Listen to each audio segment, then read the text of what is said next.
Mi exposición está dividida en 3 puntos. Una pequeña introducción que nos muestre, aunque sea de manera intuitiva, la posible relación entre Emerson y Nietzsche a través de algún carácter biográfico que tienen en común ambos y algún carácter intelectual. Después hay una segunda parte donde procederemos a señalar en qué medida las tesis de diversos ensayos de Emerson, que citaré, son relevantes respecto al problema del individuo en el pensador alemán. Bien, en el último apartado, como conclusión que enfrentará ambas posiciones en un texto que es el parágrafo 303 de la Bella Ciencia de Nietzsche, podemos ver, después del desarrollo de mi exposición, ese texto con una mirada en la que Nietzsche de alguna manera se confronta a sí mismo con Emerson sin decirlo tajantemente y sin decirlo directamente. Bien, y por último, antes de proceder verdaderamente, les rogaría que me disculpasen porque voy a dar saltos temporales bastante grandes, pero diré cuándo son, concretando las ideas, ya que concretamente la ponencia abarca el periodo dentro de la vida de Nietzsche desde 1862, desde que tiene 18 años, hasta 1888, el crepúsculo de los ídolos. Pues bien, mi línea de investigación dentro del proyecto es la biblioteca de Nietzsche, es decir, mi labor es encargarme de aquellos textos que lee el filósofo alemán y seleccionar cuáles son relevantes para el propósito que estemos desentrañando en ese momento. Dentro de esos textos que Nietzsche lee, destacan muy especialmente las obras del poeta y ensayista americano Ralph Waldo Emerson a lo largo de toda su carrera intelectual. Por ello, mi ponencia se va a centrar en una actividad poética, en el sentido etimológico de poiesis, de creación, conformación, que Nietzsche realiza a lo largo de también un poco todos los libros que van conformando su biografía, que Nietzsche realiza, digo, de la mano del americano. Concretamente el tema va a ser la revisión y rearticulación del individuo en el mundo contemporáneo, en la sociedad de masas que empieza a emerger en el siglo XIX a través del carácter y del arte, que son dos nociones fundamentales tanto en Nietzsche como en Emerson. Bien, de este modo voy a proceder estableciendo paralelismos entre el ensayista americano y el filósofo alemán en base a este fin, cruzando textos que sirvan de ejemplo para seguir el hilo de la argumentación. Sin embargo, tenemos que mencionar que hemos seguido como guía especialmente el texto de la profesora Benedetta Zapata, disculpen mi italiano, La sfida del carattere Nietzsche lettore di Emerson, el cual podríamos traducir por El desafío del carácter Nietzsche lector de Emerson. Bien, sin más dilación y entretenimiento ya podemos comenzar. Un fragmento póstumo de otoño del año 81, concretamente el 1251, explica perfectamente la valoración que el filósofo alemán tiene de la obra de Emerson. En este fragmento póstumo, Nietzsche afirma en referencia a Emerson lo siguiente: el autor más rico en ideas de este siglo. Ahora bien, esta valoración que yo acabo de transmitirles a través de Nietzsche, hay que encajarla bien dentro de Emerson, porque esta valoración que Nietzsche tiene pertenece a lo que los críticos han llamado el periodo del segundo Emerson, en el que el ensayista americano defiende un dinamismo vital que está impuesto por supuestos religiosos con el fin de criticar la sociedad y sobre todo el periodo de Estados Unidos en el que está inmerso. Bien, este modo de sentir al ensayista americano se debe a que probablemente, según el texto de la profesora Zapata, Nietzsche no conoció o conoció superficialmente el carácter místico idealista que el ensayista americano había elaborado en un primer momento en su obra, cuando éste buscaba una religión unificada, tal era el propósito de Emerson, a través de un idealismo trascendentalista. Con el fin de que podamos un poco ya confrontar directamente a Emerson y Nietzsche, voy a citarles 3 textos de este primer periodo de Emerson que van a dejar muy claro que es completamente incompatible el ensayista americano con el autor alemán. Bien, este idealismo trascendentalista característico del primer Emerson consiste en un dualismo dentro del ser humano, es decir, que el ser humano, según este primer Emerson, es un compuesto entre lo que podríamos llamar el cuerpo, entendido al modo físico, la corporeidad, la carne, y el espíritu, entendido desde los parámetros del protestantismo americano. Bien. Sin embargo, esta noción de alma entendida bajo el protestantismo tiene, según Emerson, una relevancia fundamental en la vida de los hombres, puesto que es el puente por el que logramos vislumbrar la posibilidad de descubrir una realidad trascendente a la terrenal. Cito: todo muestra que el alma en el hombre no es un órgano, sino que anima y ejercita todos los órganos. No es una función, como el poder de la memoria, el cálculo, la comparación, sino que los usa como pies y manos. No es una facultad, sino una luz. No es el intelecto o la voluntad, sino el maestro del intelecto y la voluntad. Es el trasfondo de nuestro ser, en el que yacemos, una inmensidad no poseída y que no puede ser poseída. Sigue diciendo Emerson que el hombre, pues, aprenda de memoria la revelación de toda naturaleza y todo pensamiento, a saber, que lo supremo mora en él, que las fuentes de la naturaleza están en su mente si el sentimiento del deber está allí. Y finalmente, un estremecimiento atraviesa a todos los hombres al recibir una nueva verdad o con la realización de una gran acción que proviene del corazón de la naturaleza. Esta naturaleza está enmarcada y puesta por la figura de Dios bajo el protestantismo americano. Bien, paso ahora, una vez que ya tenemos este dato preliminar, a comentarles, como les he dicho, algunos aspectos biográficos que tienen ambos en común y que pueden servir a ayudarnos a entender el interés de Nietzsche, tanto intelectual como personal, por Emerson. Bien, el primer acceso que tuvo Nietzsche a la obra de Emerson fue por mera casualidad en una librería de Leipzig en el año 1862, cuando tenía 18 años, donde se encontró con el ensayo The Conduct of Life, la conducta de la vida, y bueno, pues lo compró y lo leyó. Bien. Por otro lado, hay otras coincidencias que son de carácter, como ya digo, biográfico, que son dignas de mencionar, por las que Nietzsche pudo sentir como diría a veces, una cierta afinidad electiva en ese hecho. Bien, ambos son criados en el seno de una familia protestante que padeció una muerte prematura de la figura paterna, viviendo ambos bajo un seno materno, entre comillas, según los testimonios y los datos biográficos de los que disponemos, opresor, o al menos muy cerrado. Bien, por otra parte, también esta ausencia de la figura paterna, que ya digo, en ambos casos, irónicamente o por cosas de un seguro azar, eran, tanto en el padre de Nietzsche como en el padre de Emerson, eclesiásticos protestantes, motiva a los dos de alguna manera a iniciar estudios teológicos. Bien.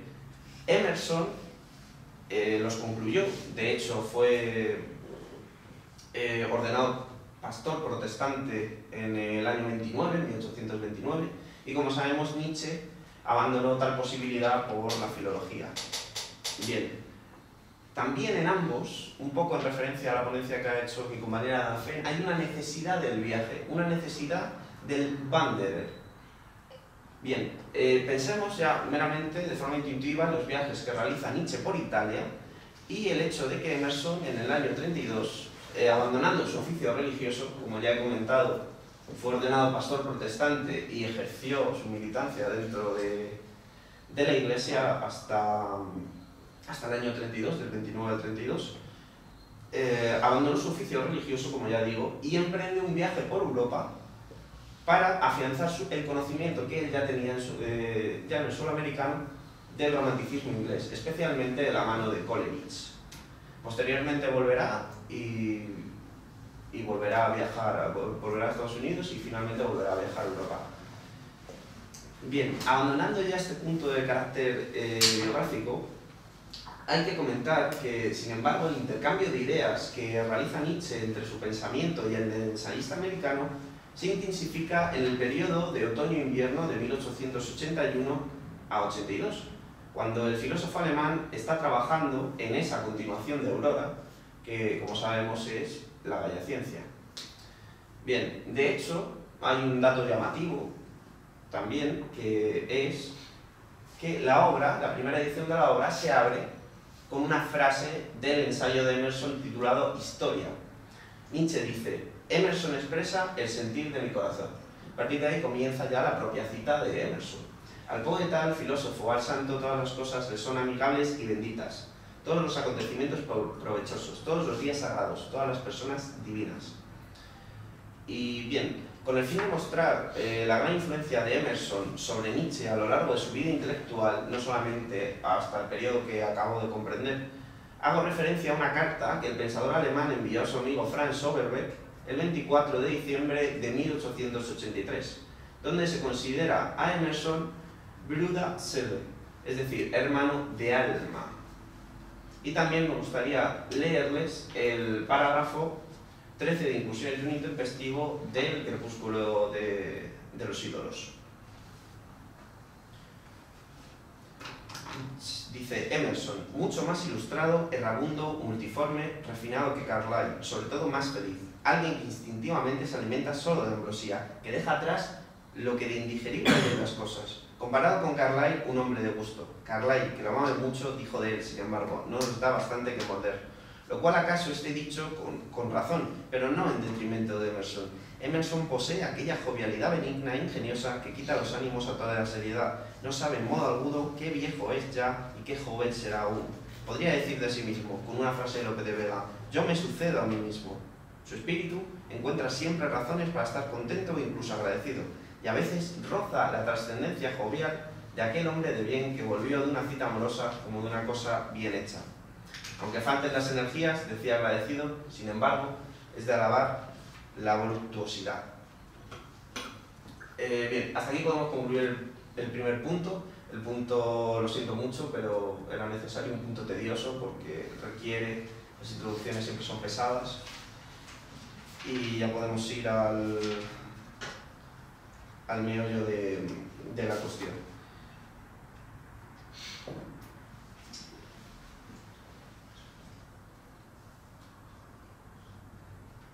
Bien, como un pequeño guiño, una pequeña ironía respecto también al tema que estamos tratando y los temas, pues hay que reírse también intelectualmente de los propios autores que a uno le gustan. Voy a comenzar este segundo punto haciendo un eterno retorno también al parágrafo, al Crepúsculo de los ídolos.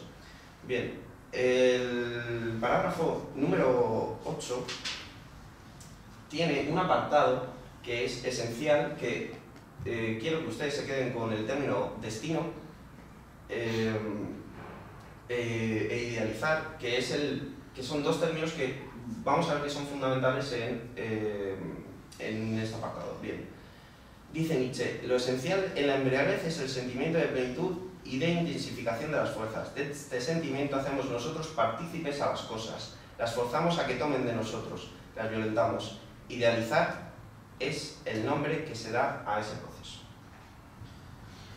Pues bien, en esta segunda parte voy a comenzar afirmando lo siguiente. La conducta de la vida, junto a otros ensayos de Emerson, fue algo más que una mera casualidad en el devenir nietzscheano, ya que supuso un punto de partida y de constante discusión de muchas de las tesis que el pensador alemán ofrecería al mundo posteriormente.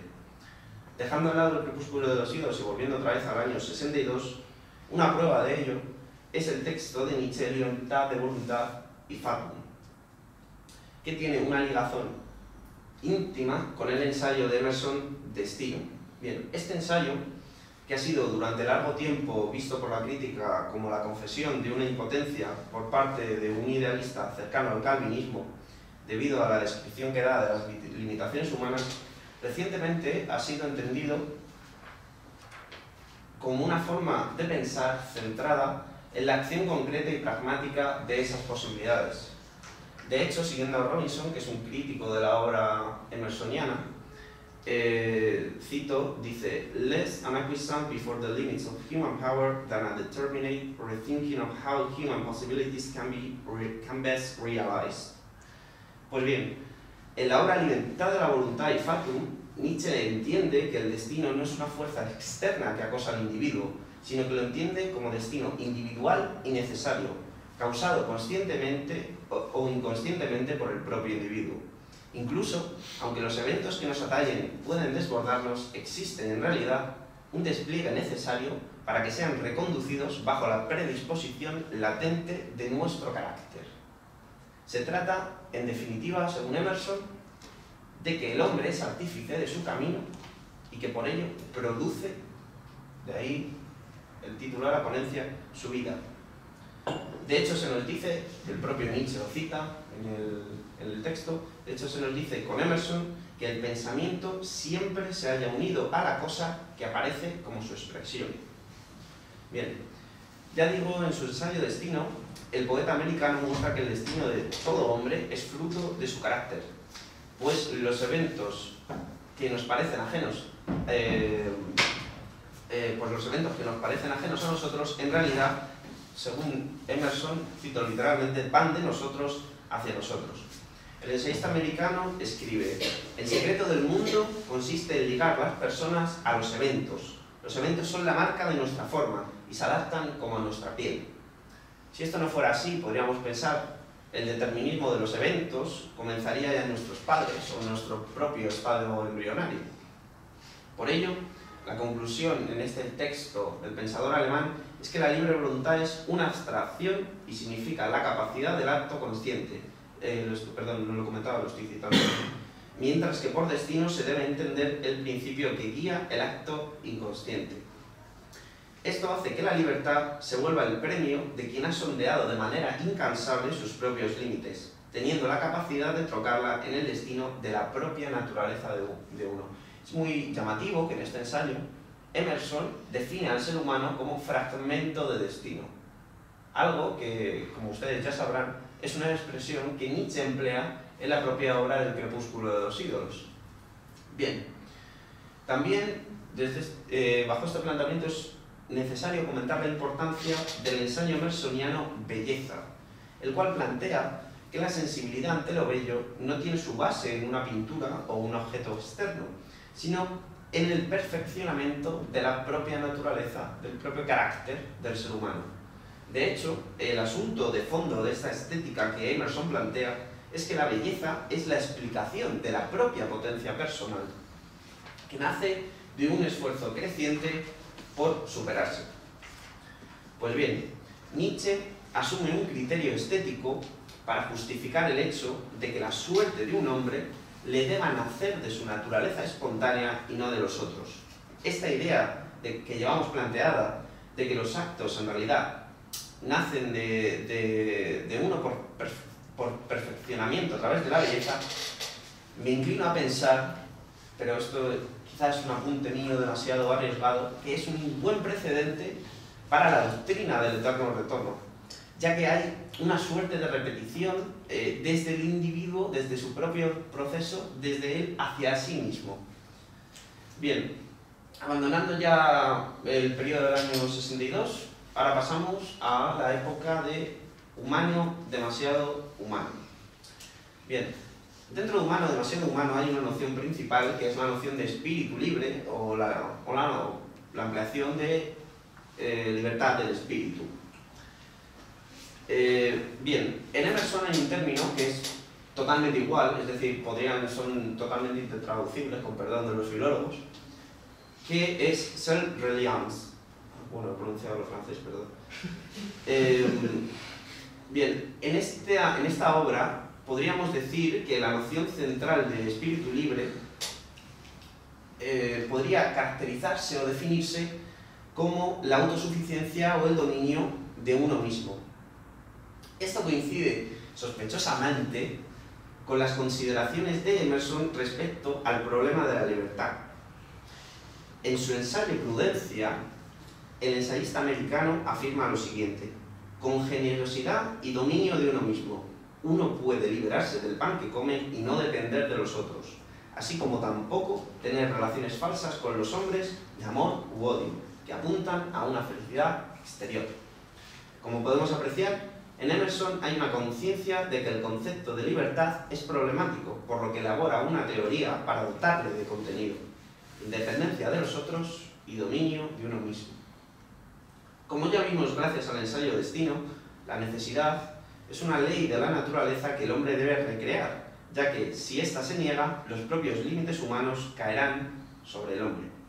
Lo que se debe hacer, por tanto, es reconocer esta necesidad de estar instalados en el destino, lo cual es el primer paso para participar propiamente y activamente de la potencia del propio destino. De ahí algunas de las afirmaciones que Nietzsche realiza en la obra y que paso a decir. Equivocaciones de la sociedad. Este desea hacerse interesante por sus juicios, aquel por sus simpatías y sus aversiones, el tercero por sus conocimientos, el cuarto por su aislamiento, y todos se equivocan, pues el único espectáculo digno de consideración es uno mismo. Otro texto: descargo del mal humor. El hombre que fracasa en alguna cosa prefiere achacar ese descalabro a la mala voluntad de otro que a la casualidad.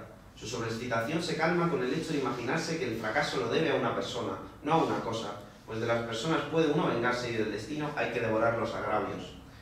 El cortejo de un príncipe tiene la costumbre, por esta razón, cuando ha fracasado en algo, designarle como sedicente causa, un personaje único, sacrificado en interés de todos los demás cortesanos, pues de otro modo el mal humor del príncipe se ejercitaría sobre todos ellos, ya que de la diosa del destino no se puede vengar.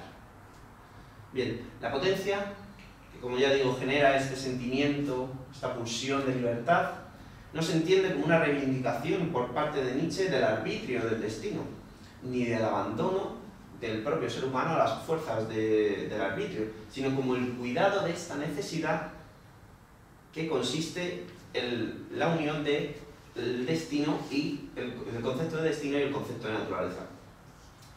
Bien, con esta clase de cosas creo que podemos entender muy bien algunas páginas de Tse Homo donde Nietzsche habla de los jóvenes alemanes que se dejan el cerebro en la taberna, o el consejo de vivir únicamente bebiendo agua, ya que modificando condiciones bajo estos presupuestos, como hace el propio Nietzsche en el fondo y como hace Emerson en el fondo también con sus viajes, varía el carácter del ser humano y por tanto varía su vida y la conformación de la misma. Bien, esto, como sabemos, es totalmente contrario a Schopenhauer, ya que, como sabemos, el carácter, lo cito literalmente, el carácter del hombre es constante, eso permanece idéntico toda la vida, decía Schopenhauer. Pues bien, en definitiva, una intensa gestión de los propios impulsos es la única vía que puede conducir al hombre a una relativa libertad en el sentido de dominio de uno mismo. Si tenemos esto como base, la grandeza del hombre solo es posible bajo la base de una sobreabundancia de energía del individuo, la cual es, según Emerson, cito, el gran educador y legislador. Por ello, Emerson sostiene que el refinamiento intelectual de la sociedad de su época, y ahí es cuando introducimos la crítica que les he comentado antes, que había un fin en el primer Emerson, pero en el segundo Emerson, perdón, del dinamismo vital, ha conllevado una decadencia de energía, ya que se ha producido una distancia respecto a los instintos insalvable, según el ensayista americano. Bien, esta idea la podemos encontrar en su ensayo Historic Notes of Life and Letters in Massachusetts, obra que Nietzsche pedirá traducir a su amiga Ida Overbeck en 1883. De este modo, coincidiendo plenamente con el proyecto del americano de crear un hombre nuevo en una sociedad nueva, radicalmente diferente del hombre natural, Nietzsche afirma que hay que crear el carácter del individuo bajo el gran estilo. Bien, esto nos da pie a entrar en el apartado entre ambos autores de la vida como obra de arte y el tema del amor fati. Bien. En su ensayo Arte, Emerson presenta una tesis totalmente opuesta a la wagneriana que servirá a Nietzsche como apoyo de sus pensamientos, pues el ensayista americano afirma que el arte no es algo que separe al hombre de la brutalidad de la existencia, o que le cohíba los instintos o que se los aminore, sino que es el sufrimiento, sino que es el instrumento para transformar la misma. Por ello, el arte da asilo al sufrimiento y permite transformarlo en energía, en potencia del individuo para participar de la propia potencia del destino. Solo afirmando la grandeza de la naturaleza puede el ser humano afirmar la suya, y es el arte el despliegue que permite al hombre controlar su expansión, su dominio. Quisiera leerles ahora un texto de la tercera parte del Zaratustra que me parece que explicita muy bien lo que acabo de comentar. Bien,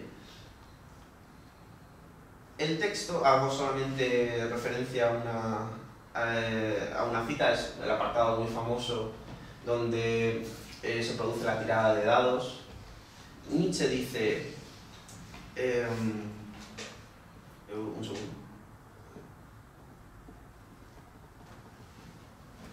yo bajo a la tabla divina de la tierra para jugar a los dados con los propios dioses.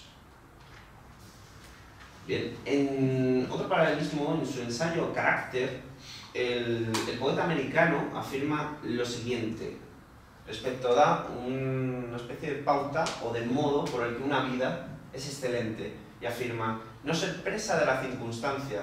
Circunstancia podríamos entenderlo aquí en el sentido orteguiano y nos aclararía más aspectos del propio resto de la frase, sino participar de la vida de las cosas y ser la expresión de estas leyes, las del destino, que gobiernan el curso de las estaciones y del sol, de los números y de la cantidad.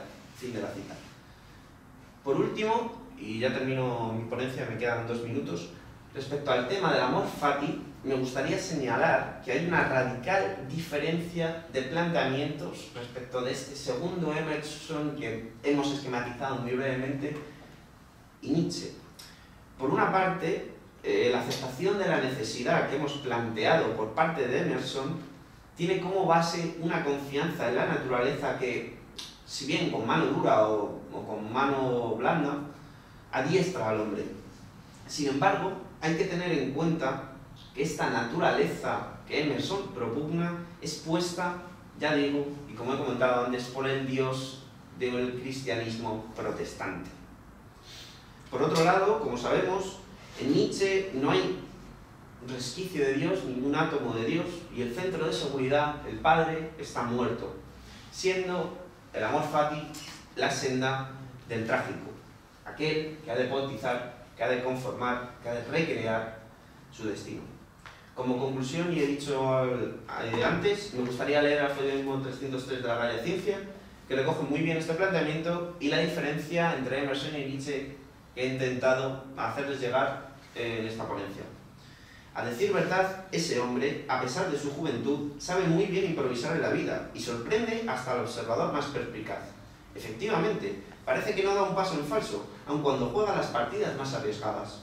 Nos recuerda a esos maestros de la improvisación en el arte de la música, a quienes el oyente se cree en la obligación de atribuirles unas manos infalibles y divinas, aunque alguna vez se equivoquen como todo mortal.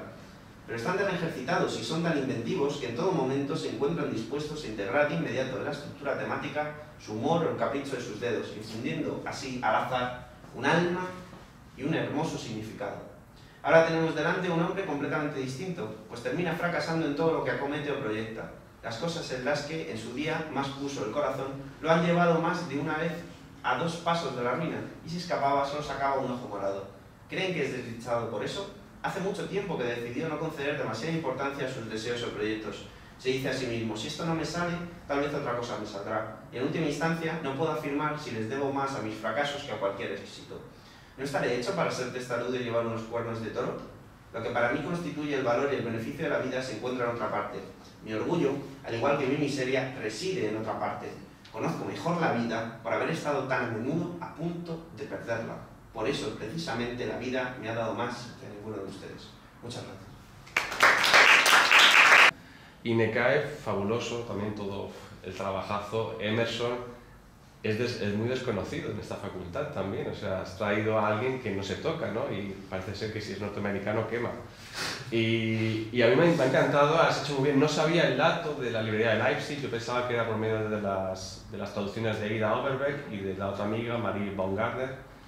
Y siempre había sospechado que Nietzsche tenía que haber leído The Conduct of Life, porque hay tantísimos paralelismos, hay tantas cosas que son muy parecidas. Entonces has hecho un trabajo que he aprendido muchísimo, te lo agradezco, me has enseñado muchísimo. Y quería preguntarte algo. La triada carácter, destino y naturaleza, y que has conducido y has relacionado muy bien con la noción de amor fati, has emparentado, y has hablado de las obras justamente donde Nietzsche podía haber una relación muy fuerte con Emerson, especialmente de la Gaia Ciencia, donde aparece abriendo el libro con la cita que has mencionado. Quería preguntarte si crees de alguna forma, bueno, Emerson se le ha categorizado como el trascendentalismo norteamericano, pero que vio muy bien, al igual que todos, Jefferson, Dewey, la necesidad de crear un nuevo hombre, o sea, que una nueva tierra que no tenía el peso de la vieja Europa y que por tanto tenía que narrarse de una forma diferente a cómo se había narrado Europa.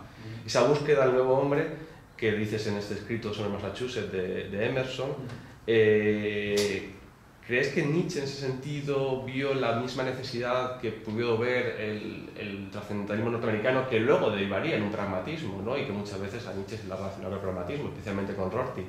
¿Crees que había una relación y que luego la concepción del destino que has dicho es precisamente que todo lo que hacemos, parecida a la de Ortega, ¿no? Que todo lo que hemos vivido en el pasado acaba minándonos en el futuro, es decir, aquello que hemos hecho?